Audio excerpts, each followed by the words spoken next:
नमस्कार मित्रों, आज मैं आपके सामने लेकर आया हूँ मेरी लिखी एक कविता। आप सुनिए।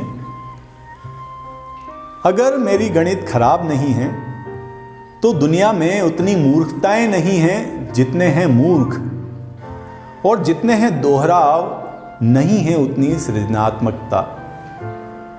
कि पीपली ओढ़ते नहीं जितने पात, कि पीपली ओढ़ती नहीं जितने पात, और बादल भादों में भी नहीं बनाते जितने प्रपात, और जितना काकते नहीं हैं मिलकर सारे काक, मूर्ख मंडलों से उतना अटा पड़ा है आकाश।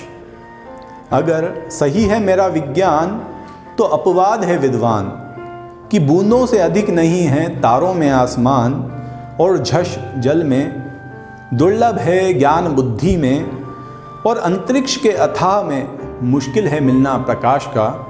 कि बुद्ध होते हैं सहस्त्राब्दी में एक, सहस्त्राब्दियों में भी किसी एक सहस्त्राब्दी में।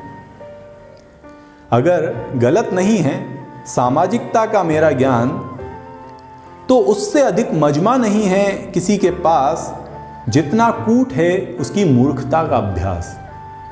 अन्यत्र यदि है भी जमा लोग तो अधिक देर नहीं है।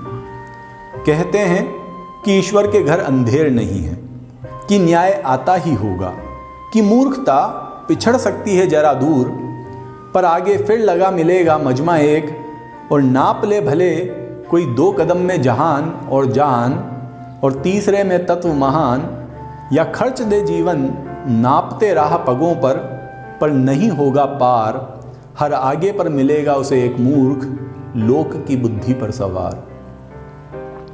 अगर मेरी गणित सही है अब तक तो न्याय तुला में नहीं है उतने पलड़े, जितने हैं पक्ष वृक्ष में पात, जितने विद्वानों में परस्पर घात, जितना प्रेम में है संदेह का साथ, जितने शब्द नहीं है किसी भाषा सृष्टि में, और बूंदें सावन वृष्टि में, जितनी पिपीलिका नहीं लगती पेड़ा मिष्टी में, उतने मूर्खों का है इस धरा पर साथ।